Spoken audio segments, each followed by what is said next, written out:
उस समय द्वितीय विश्व युद्ध चल रहा था। तो द्वितीय विश्व युद्ध में है सभी, जब बहुत अधिक है युद्ध में है, बहुत लोग मारे गए, बहुत अधिक है, बम गिर रहे थे, बहुत अधिक है। तो ज़्यादातर जो लोग हैं वीरता झाड़ रहे थे, उनकी जगह क्या है, सब पलायन वृत्ति, यानी कि अपने पलायन करना मतलब भागना, वृत्ति माने भागने का स्वभाव हो गया था। कि ज़्यादातर लोग क्या है अपने अपने परिवार के साथ रहना पसंद करने लगे थे। तब पहली बार लेखक है ना भक्तिन ने पहली बार सेवक की भांति विनीत मुद्रा में बहुत अधिक विनय पूर्वक मुझसे गांव चलने का अनुरोध किया। अर्थात इससे पहले कभी भी वो स्वयं को क्या है श्रेष्ठ समझती थी और कभी भी वो सेवक की भांति नहीं रही, बल्कि हमेशा अपनी मालकिन के सामने क्या छाया की भांति रहती थी और वही कार्य करती थी जो उसे सही लगता था। मालकिन अगर मना भी कर रही है तो भी क्या है वो है, अगर उसे ठीक लग रहा है तभी उस बात को मानती थी, नहीं तो क्या अपनी ही मन की करती थी। तो पहली बार उसने सेवक की भांति विनय पूर्वक मुझसे अपने साथ गांव चलने का अनुरोध किया। और उसने कहा कि क्या है कि वो उनके साथ गांव चले। वो लकड़ी रखने के मचान पर अपनी नई धोती बिछाकर मेरे कपड़े रख देगी, ठीक है। दीवार में कीलें गाड़ करके उन पर तख्ते लगाकर मेरी किताबें सजा करके रख देगी, ठीक है। धान के पुआल का गोदरा बनवाकर उस पर कंबल बिछाकर मेरे सोने का प्रबंध कर देगी। मेरे रंग स्याही आदि को नई हंडिया मतलब होता है घड़ों में सजा कर के रख देगी और मेरे कागज़ पत्रों को छीके मतलब होता है टांगने वाली टोकरी में यथाविधि एकत्र करके रख देगी। फिर से मैं बता रही हूँ कि जब है बहुत युद्ध है, द्वितीय विश्व युद्ध उस समय चल रहा था, तो जब है ज़्यादा भीषण रूप उसने धारण कर लिया, तो ज़्यादातर लोग अपने अपने परिवार के साथ जाना पसंद कर रहे थे। पलायन वृत्ति जगा दी लोगों को के अंदर, क्या भागने वाली प्रवृत्ति जगा दी कि अपने परिवार के साथ रहें, ठीक है।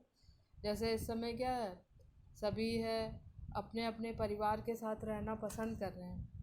तब भक्तिन ने पहली बार एक सेवक की भांति विनयपूर्वक है मुझसे गांव चलने का अनुरोध किया और उसने कहा कि क्या है कि वो उनके साथ गांव चले, तो वो उनके है लिखने का पूरा प्रबंध करेगी, उनके है लकड़ी बिछा करके है नई धोती बिछा करके उस पर मेरे कपड़े रख देगी, दीवार में कीलें गाड़ करके तख्ते रखकर मेरी किताबें सजा देगी, धान के पुआल का गोदरा यानी गद्दा बना करके उस पर कंबल बिछा करके मेरे सोने का प्रबंध कर देगी, मेरे रंग स्याही आदि को नए घड़ों में सजा करके कागज़ पत्रों को छीके में एकत्र करके रख देगी, ठीक है।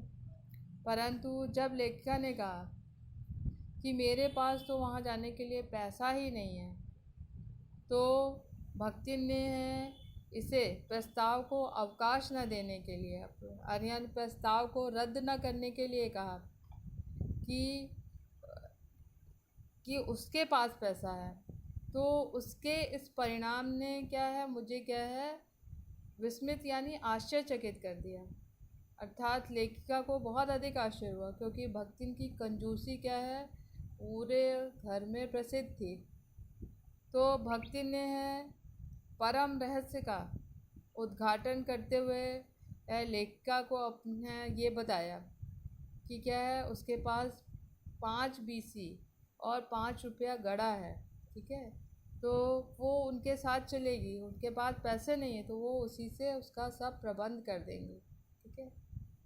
फिर उसका कहना था लड़ाई तो कुछ अमरौती खाकर नहीं आई। अमरौती यानी लड़ाई हमेशा के लिए नहीं आई। अमरौती मीन्स होता अमर हो जाना, यानी हमेशा कुछ समय बाद क्या लड़ाई समाप्त हो जाएगी और सब ठीक हो जाएगा, तो वो यही लौट आएंगे।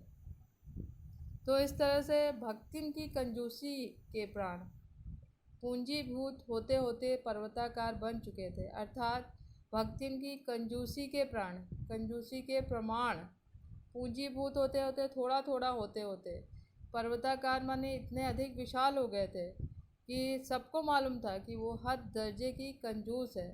परंतु इस उदारता के डायनामाइट ने क्षण भर में उन्हें उड़ा दिया। तो जो उदारता उसने लेखिका के प्रति दिखाई कि वो क्या है, उन्हें पैसे दे देगी और उसके पास है उसी से सब प्रबंध कर देगी, तो उसकी कंजूसी को क्या है, जिस तरह से पर्वत को डायनामाइट से उड़ा दिया जाता है उसी तरह से उसकी कंजूसी ने को इस उदारता ने क्या है उड़ा दिया। ठीक है। और इतने थोड़े रुपयों का कोई महत्व नहीं था, परंतु भक्तिन का रुपयों के प्रति बहुत अधिक अनुराग, बहुत अधिक प्रेम, इतना प्रख्यात मीन्स होता है इतना अधिक इतना अधिक विख्यात हो चुका था, इतना अधिक प्रसिद्ध हो चुका था। प्रख्यात माने प्रसिद्ध, विख्यात, कि मेरे लिए उसके परित्याग मेरे महत्व की सीमा तक पहुंचा देते, कि मेरे लिए उन पैसों को परित्याग करना यानी छोड़ना ये बताता है कि मेरा उसके जीवन में कितना अधिक महत्व है। क्या समझ में आया? जो जब उसने लेखिका से गांव जाने का अनुरोध किया और कहा कि वो सारी चीज़ें क्या है रख देगी, सब प्रबंध कर देगी, तो लेखिका ने उसको टालने के लिए कहा, उसके पास तो रुपए नहीं है। ठीक है। तो ये सब लेखिका ने भक्तिन के इस प्रस्ताव को टालने के लिए कहा था, परंतु उसके परिणाम ने क्या है लेखिका को आश्चर्यचकित कर दिया।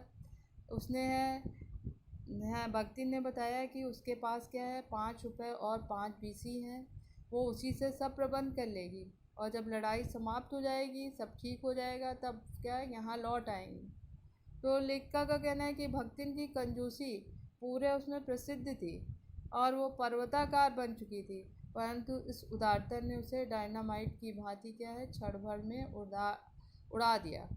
तो इन थोड़े रुपयों का महत्व नहीं था, परंतु उन रुपयों के प्रति भक्तिन का प्रेम इतना प्रसिद्ध हो चुका था कि वो लेखिका के लिए इन रुपयों को त्याग रही है। ये क्या है लेखिका के महत्व को बताता है। ठीक है बच्चों, इतना समझ में आ गया? मैं प्रश्न पूछ रही हूँ इसमें से, तो आप बताइए। ठीक है, आप लिख लीजिएगा इसको। ठीक है, इन प्रश्नों को लिख लीजिए, इनका उत्तर लिखना है, जो नहीं समझ में आएगा उसका उससे पूछ लीजिएगा। ठीक है, तो पहला प्रश्न लिखिए।